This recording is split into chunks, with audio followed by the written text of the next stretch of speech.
Hey everybody, welcome back to Game Over. My name is Lyss and I am one of your regular hosts here on the show. Here we are for a Winnipeg Jets win. I am so excited for this one. I am joined by Elliott from the Level Play podcast. It's only midnight. It's not that bad. It, Could it's have been a it's lot it's. worse. I was talking with the guys from Level Flight, and Connor was like, "Oh, the game ends at 9:30," and I'm like, "Oh, this is going to be a late one. We're going to be up late trying to recap this one." But I think we're making pretty good time here. Yeah, I agree. I agree. They got it done. We got maybe a little closer than we might have liked to an overtime game in that one, but the Jets held on to win 2-1 over their kryptonite, the San Jose Sharks. They have beat the allegations. They have won, and I'm pretty happy with how this went. We're 2 games into 2024 now, still 2 wins on the season, undefeated this year. I'm going to keep saying it until I can't anymore. And just overall, pretty pleased with the Jets being able to pull this one off and being, pretty chill about it across the board. So let's get into it. For those of you who are joining us live here in the YouTube chat, thank you so much for being here. We'll be with you for this entire one. I have the chat pulled up here on my phone, so if you have any questions, thoughts throughout, I'm really happy to, chat about those, bring them up in conversation. We'll maybe have some questions at the end to talk about this win over the Sharks. We got a game again tomorrow, so we're just gonna be firing on all cylinders on Game Over here. But tonight's all about the San Jose Sharks and the 60 minutes that we just watched. So, Elliot, what were your initial thoughts on this game, and what are you thinking about this one? It kind of played out how it was supposed to in terms of the Jets dominated most of the play this evening. They were really good. That we'll probably get into it later, but that power play was chef's kiss. That was exactly what we've been looking for. They did exactly what we were hoping they would do. They dominated play. They looked like the better team for most of it. Obviously, the Sharks had a weird 5 minute stretch where they were the better team. But other than that, this was how it was supposed to go. Maybe the scoreline should have been more like 4-1, 5-1, but realistically, you take the victory, you take the 2 points just because it's a team that you should be taking 2 points from. So wherever you can get them, that's where you got to take them. Yeah, absolutely. And I think that, in a game like this, you can look at a lot of the extra things, the underlying things, and all that good stuff about, still a little bit of the holiday, this, that, whatever, bottom feeder in the standings, and then also just the fact that this whole mentors trip that's going on right now too. I don't know, anytime I was playing sports as a kid and my dad was there, I was always a lot more stressed, and I'm sure everyone else is probably the same. I don't think you grow out of that. So a couple things like that, kind of the over surrounding circumstances and all that good stuff, kind of made this one feel like there was more pressure on it than there probably had to be. But let's talk about going into this game. What did you think about the lines that they started off this game with, and your thoughts on how they finished off last game with these and continued on with them here? I made a comment. We actually just posted episode 60 of the Love Life podcast. So if you haven't watched it yet, sorry, a little shameless plug. I'll do that. I said on the show that I was very appalled by the lines. Like, I get it. The first line has been pretty quiet otherwise for the last couple games. And I was very surprised. They do the flip. They kind of make it like Shifley, Perfetti, Iafallo is the first line. You move Nemestikov onto the first line. And I just thought it was a really weird change. And then obviously they come out for line rushes and everything, and they're going to stick with the lines. And I was quite surprised because I said on the show, well, I'm sure it was just a change for the game. It didn't really do anything when they had them out there. It was like a couple shifts. They didn't generate anything, and then they went back to them. So they go with the Nemesnikov first line, Shifley second line, and I was just kind of bored by it because I don't think, as much as the Jets dominated play tonight, it really got going once they once they made the flip back. It really felt like Velarde started to click once he had Shifley back on his line. Ehlers was flying all night. I don't think that he missed a beat, but I definitely noticed him a little bit more that way. And then that second line with Nemesca, Perfetti, and Iafallo seems to have a lot of chemistry. I really like the lines the way they are, and I don't understand why they flipped it. I like I said, I get that they are trying to look for offense in a time where the first line hasn't been playing well, but realistically, that line was so hot, you had to expect some sort of drop off after how well they were playing. So for them to at least Velarde to get one tonight on the power play should hopefully mean that they going forward on this road trip, hopefully they go back to the original lines and keep things rolling. Yeah, absolutely. And I think it's interesting. If we look at kind of the grand scheme of how the year's gone so far, early on in the year, it was the third line. The third line was cooking. The third line was off, off to the races, and they were doing really well, and they were able to kind of exceed expectations to help the Winnipeg Jets win games. Then it was the first line. It was that line that reunited at the back half of tonight's game that was cooking for a while. And now it's the fourth line. And I know we'll get into them a little bit. But you mentioned the Perfetti, Nemestikov, Iafallo line. And that line has been, like, sneaky good the whole time. Across the board, ups and downs. They haven't had the highest of highs, but they haven't had the lowest of lows either. They've been good the whole time, above average kind of consistently, but it's noticeable when they're good when the other two lines that get a ton of ice time aren't as strong. And I thought that obviously things were a little bit goofy with the lines early on to start this game, but like you said, it took getting back with Scheifele and Ehlers to get Gabe Velarde going. I thought Scheifele looked a little bit strange tonight. He always looks strange, it's just kind of the style of player that he is. But, I just didn't feel like the 5-on-5 chemistry was really there in the top six for honestly a good chunk of that game. But I got a plug, and I tweeted it, I saw you liked it. We saw Cole Perfetti out there defending a 1-goal lead at the end of the game. I don't care that it was against the San Jose Sharks.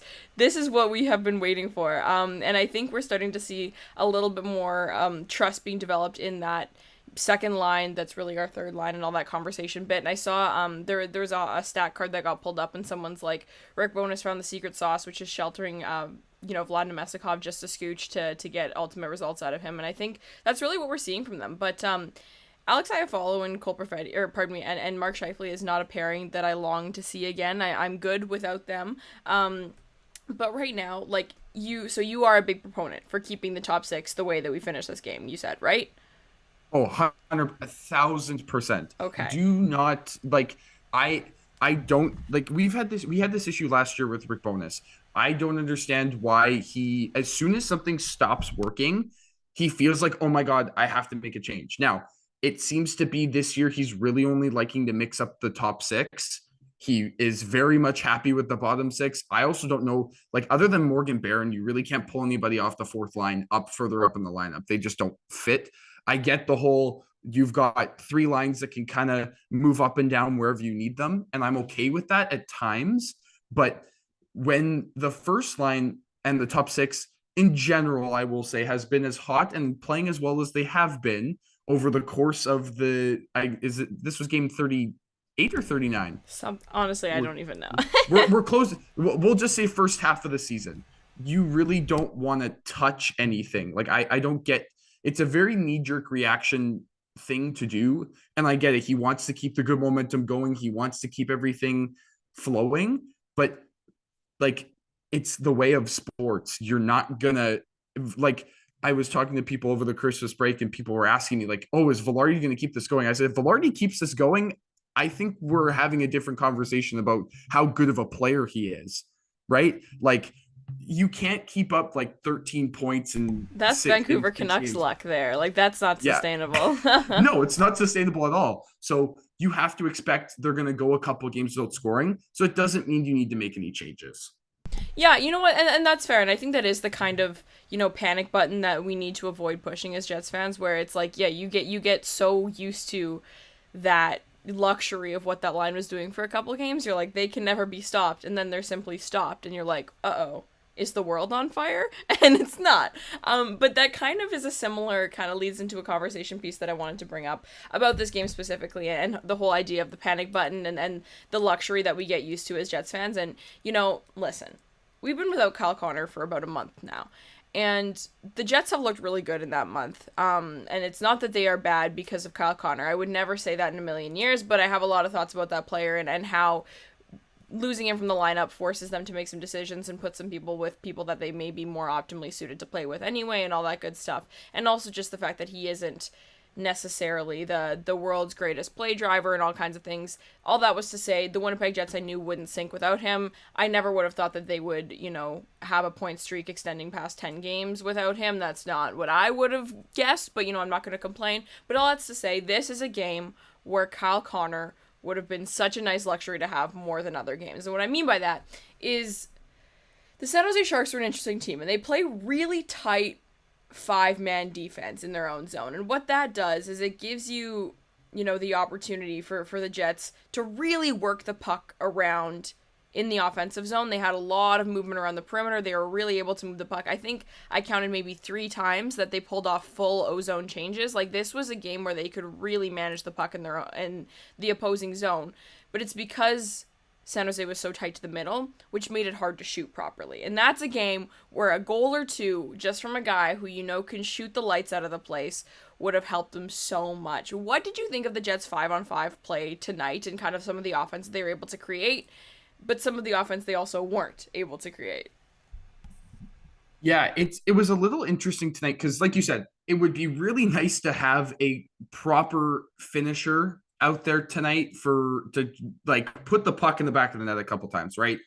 Puck bounced around the crease, we just couldn't bury it, and I'm kind of starting to get the feeling that year from Mark Scheifele last year, as much as we've seen him score a lot of goals, I think with how deep this team is and the way that his lines are set up, he's not looking to shoot anymore. He's looking for Velarde. He's looking for, yeah. So for him to not be, I went into this season going, okay, you have Kyle Connor, who's a finisher. Mark Scheifele can be a finisher. So like you said, having a guy like Kyle Connor tonight would have been great. You mentioned the 3 ozone changes. It was probably 3 or 4. I think you're right about 3. I believe it was 2 minutes and 39 seconds. They said it on the broadcast, and I can't remember what it was. They got the official number, which I think is absolutely ridiculous. Like, they moved the puck a lot. And I think for a Jets team that's been known for playing quite stagnant, it was nice to see. But yeah, I think the only knock that you could have about this team tonight in this game was that they just didn't finish. They were all over Mackenzie Blackwood. They were in the crease. They had rebound chances. They were flying. Bodies were flying everywhere, in and around in the slot. Like, I don't know. There were a couple of times where I'm sitting there and I'm like, I don't know if this is Mackenzie Blackwood or if we're just having a repeat of the night in Chicago we had like a week and a half ago, where we just can't find, like, we just got unlucky and we couldn't find the back of the net. Yeah, no, absolutely. And games like this happen. They do. And what you need to do in a game like this, which they happen to every team, they happen, quite frequently, is that your special teams can bail you out. And that's a big piece of what it means to be a good hockey team, is that there are going to be times when, your power play isn't going the way you want it to go, where your goalie isn't bailing you out of games, where you're 5-on-5, you're just not generating things. And a good, complete team is able to kind of band together and pull momentum from one aspect of the game and sort of carry it over into the other so as to not lose them games. And in a night like tonight, when the Winnipeg Jets were playing fine at 5-on-5, decent hockey, they weren't giving up a ton, but they just couldn't score a goal, couldn't get that luck, couple of pings, couple of just, near misses, and lots of circulation, no zone time without shots. You score on the power play. First unit power play had a goal. How'd you feel about that one? I think it was great. It's nice to see. And I think that I'm glad it wasn't some sort of like random, puck bounces off of 5 different players and goes in past Blackwood lucky goal. It was a proper skill play. Puck gets moved around all the way across.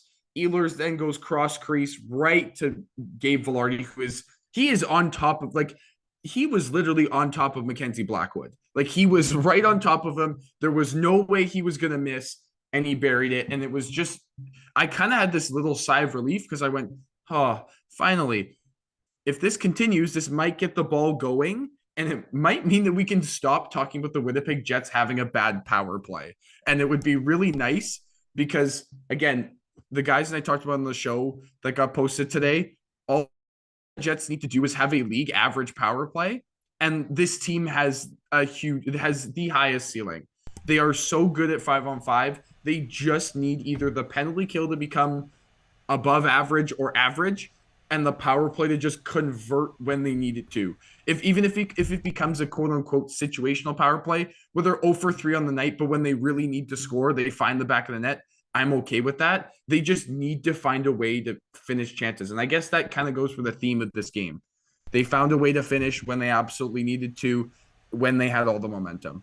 Yeah, absolutely. And complete aside that doesn't really matter, but I don't know if it was Kevin Sawyer or Dan Robertson who used the word bunt to describe that goal. Not a word I feel like I would use often in hockey. No, absolutely Perfect. not. Perfect use in that case. I was Yeah. like, yes, that was a bunt. Great choice of words. And that's why I don't do play by play or color commentary. But that's besides the point. But I think you're 100% right. And I was talking to my dad before this, and I don't know if he read this somewhere or something. I don't know. He's a big sports net, big athletic guy. So he's always pulling stuff out of anywhere. But he said something about how if the Winnipeg Jets had, like you said, a league average special team, so league average power play and league average penalty kill, they would have something like 5 more points in the standings or something like that. Like that's kind of how the math checks out a little bit, which means a secure cushion in top of the West or whatever. So, like it's definitely it would help them win more games, but like you said, what I want is for it to not lose them games, right? So like you said, in Yeah. those situations where it's like you're desperate for that goal to put you up by 1 in a really tight game or something like that, if you have those clutch players and the ability to sort of clutch up when you need to, that's what we're looking for here. Like if it's a 3-1 4-1 game for the Jets and there's however many, like I if they're missing on a power play or so, whatever, I'm not gonna freak out. But tonight's power play, it wasn't just that they scored. I knew, honestly, like I knew they were gonna score after like 30-40 seconds of that power play. I was like, okay, they are cooking. And I think it's because part of it's because I think San Jose kind of penalty kills the same way they play 5-on-5 in zone defense, which is like real tight. So they were Yeah. dancing around a little bit, which was nice. But also, that's what you do, right? Is when you play against teams that are a little bit weaker, that don't have the Roman Yosis or the Adam Foxes of the world, dancing up and grabbing things from you and running away with it. Like you have the ability to play around with it a bit. And I also thought, I don't know if you have any thoughts on this, but I thought the Jets were forechecking a little bit higher tonight too. Like there were a couple times where it was like San Jose had some like legitimate in zone possession and they couldn't even break out because they had 3 forwards fully attacking them instead of backing off like they often do to play like a 1-2-2 or whatever. And I don't know, what are your thoughts on that kind of that change in deployment to sort of attack where these teams are weak to hopefully secure some more possession? Yeah, like I said at the top, I think the Sharks were the not as I don't want to say worst team, but they weren't playing as well until they brought a forecheck, and that was where about that 5 minutes where I kind of thought the Jets, yeah, got hemmed in their own zone. They couldn't get it out. The Sharks probably had their best chances in that 5 minutes. But yeah, it was a weird tide changing thing, and I'm trying to remember there was a play that I sat there and I went, yeah, that is exactly what they just need to get this kind of get the change of momentum. I'm not sure somebody cleared the puck and they finally got a line change, and it wasn't a neutral zone line change. It was a proper puck got dumped down the ice, that sort of thing, line change. And yeah, I thought they were the Sharks weren't obviously the best team in this game, but yeah, there was a weird 5 minutes where the Jets couldn't I don't know, it was really weird, but I don't know. It's hard to put into words because it's when the Jets play that well in terms of overall, and there's like a 5 minute stretch where they kind of get bothered by this forecheck, this weird out of not normal forecheck from the Sharks. It's hard to really say, okay, was that the Jets playing bad or the Sharks just kind of bringing a little bit more pressure, and then the Jets kind of relieve themselves, and then everything kind of goes back to normal. Yeah, no, absolutely. And so let's talk a little bit about kind of almost previewing the next game because there are some things that are kind of similar between the San Jose Sharks team and the Anaheim Ducks, who the Jets are facing off against in less than 24 hours. Another team that plays a little bit more of a reserved, well, not reserved style of hockey. Anaheim's a lot more chaotic than San Jose is, but just that team that doesn't have, those big elite guys that you're worried about. You're always kind of sleeping with one eye open and, not focusing on the team and focusing on the guy and things like that. Like, there are a couple traits that these teams have in common. What about tonight's game are you hoping that they sort of pick up, keep, internalize, and kind of, throw out again tomorrow when they get to the Honda Center? Obviously, I mentioned the power play. I think if they need to generate some momentum there, like this can't just be a one night where they go 1 for 2 and that's that, and then they go on another cold streak. Like this, they need to start against these worst teams, start to build momentum when it comes to the power play, continue the puck movement, continue looking for your teammates, continue trying to throw stuff on net. And again, their philosophy originally with the power play was looking too much in terms of trying to find the best play possible. I love their new strategy of them just throwing pucks on net. It's working much better. Obviously, they scored tonight off of it because there was some chaos. Ehlers finds Velarde. But I think another thing is just to try to, like, obviously this Jets team doesn't seem, not that I'm worried about it ever, even against the good teams, but it's not that I don't think the Jets bring a 60-minute effort. It's just that it feels like there's always 5 to 10 minutes where even if the Jets are controlling the game, there's 5 to 10 minutes where the opposing team just seems to be all over the Jets. And so I'm hoping to kind of feel like a quote unquote more complete game. I'm not sure who's going to be in net tomorrow for Anaheim, but whoever that is, keep them on their toes as well. Because you can't be having these goaltenders who are like sub 900 save percentages or just above 900 save percentages continue to have good games. Like I think Mackenzie Blackwood will still end up having a quote unquote good game on the score sheet after this, right? Like you need to keep putting the pressure on. You need to keep attacking teams. The Jets are at their best as much as they love their low event first periods. The Jets are at their best at 5-on-5 when they are attacking the opponent, when they are coming in on the forecheck hard. They are trying to play against the boards with the third line and generating chances. And obviously, if you do that against a team like San Jose or Anaheim, you're going to win the game. You're going to find a way to score. Against better teams, it's good to keep having that momentum. And obviously sometimes you don't score. It's just the way sports is. You're not gonna score every time. You're not always gonna do anything when you generate. But I think the Jets need to keep the power play rolling, and I think they just need to keep the momentum and their philosophy they had tonight into tomorrow.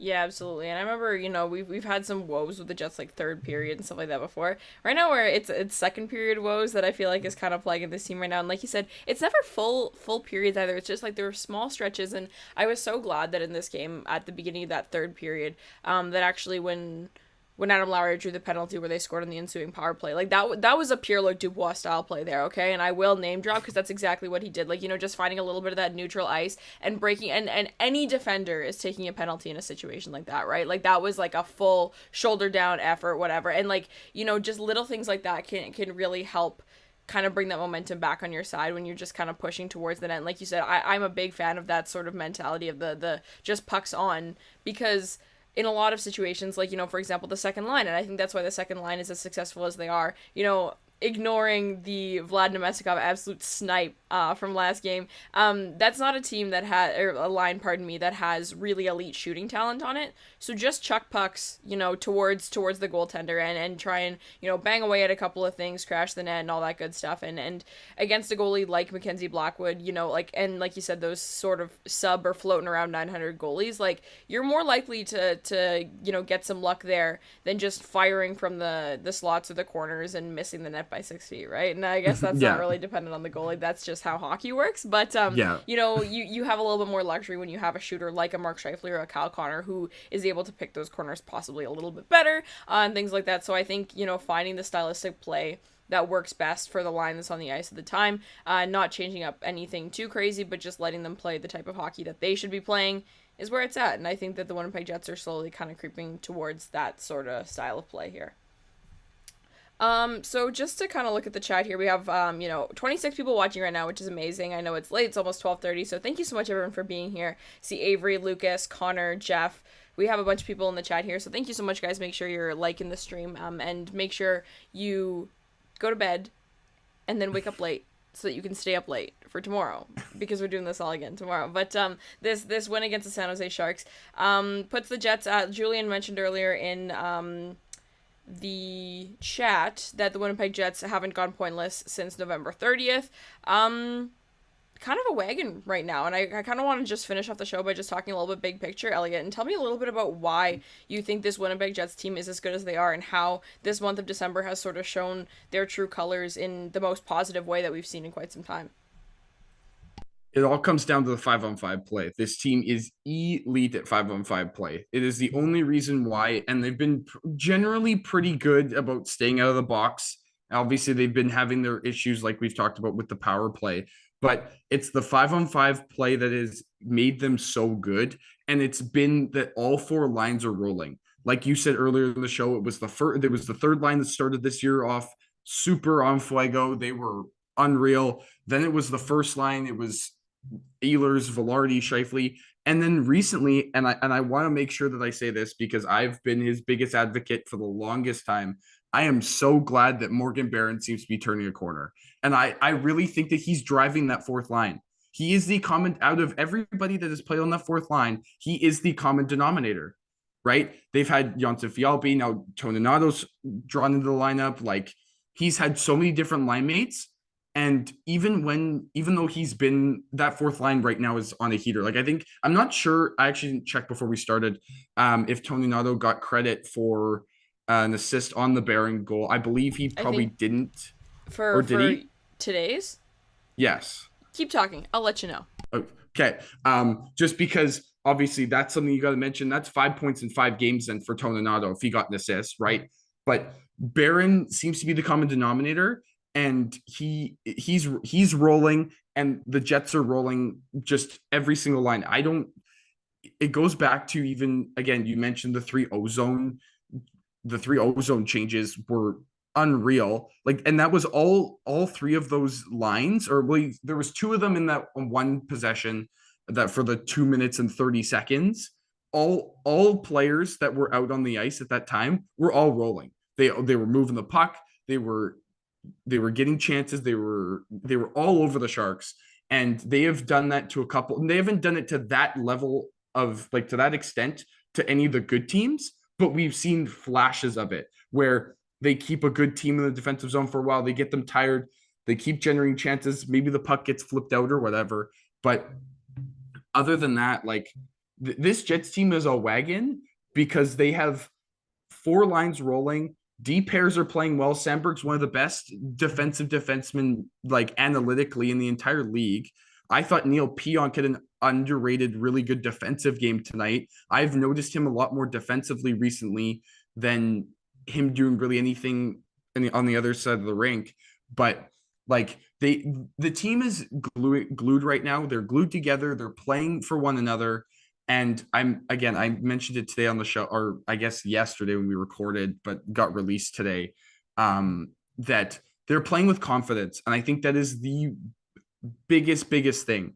This team, even they lose to Montreal, doesn't matter. They come right back.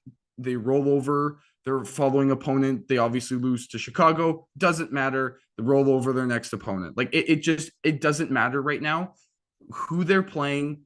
What ends up happening? Again, they go down 1-0 in this game to the worst team in the league.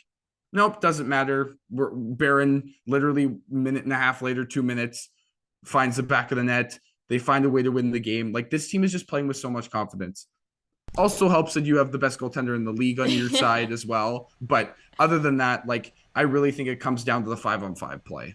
Yeah, I love that it's barely even a conversation point at this point. It's so funny. I always have this joke when people come on, like, shows or whatever. I do, like, cross-market ones where it's, like, the Oilers. I'm like, man, like, McDavid, and they're like, this was like a nothing game for him, and I'm like, I know, he's just so good. And that's us with Connor Hellebuck, when people will come on and they'll watch and like, whoa, and I'm like, yeah, must be a day that ends in Y, dog. Like, I guess that is part of it. But no, I think it's like you said, like, you know, the two-faceted thing where it's like, yeah, like the 5-on-5 actual hockey play is really excellent, and that's where most of the game is played, so that's what's going to win you hockey games. And the confidence and discipline, that's kind of the more intangible side of things. Like you said, like this whole, you know, Minnesota Wild, Ryan Hartman nonsense, whatever, that's been kind of all over our timelines for the last couple days. Yeah. We're not going down this path, but just the idea that the Winnipeg Jets can walk into a game where a team is so upset with them and they have to start the game with a fight and players are retaliating and they say, we are going to get our revenge by playing good hockey and winning a hockey game and getting 2 points and you're going to get 0, is exactly what I want to see from this team. And like you said, it's translating into not having to kill as many penalties, you know, playing disciplined games and getting to stick to that 5-on-5 play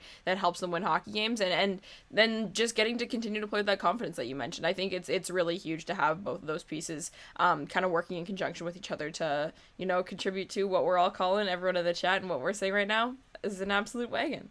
Yeah. So I think we're gonna wrap up the show here. I know it's getting late. I'm sure you work tomorrow, and so do I, and so do a lot of the people in the chat. But I know, yeah, Kenny and Rennie, I'm sure, are jumping on soon if they're not already on. There's lots of content still to come for tonight because it's always a fun one when the Jets pick up another couple of points. So Elliott, before we head off, I just want to say thank you so much for joining me. Make sure you plug and tell everyone where they can find you, what you do, and where they can find all that good stuff. Jets wise, obviously I'm part of the Love Flight podcast, as I haven't already mentioned. We're on Twitter, Instagram, everything at Level Flight WPG. You can find me on Twitter or Instagram at Elliott Russenholt. Yeah, I'm besides hockey stuff. Well, I guess not besides hockey stuff. I guess this is the first time I'm mentioning this online. I'm going to be calling Winnipeg Wild U18 hockey games. So if you want to hop on Flow TV, listen to me commentate some games. I'll be doing their first home game on January 13th.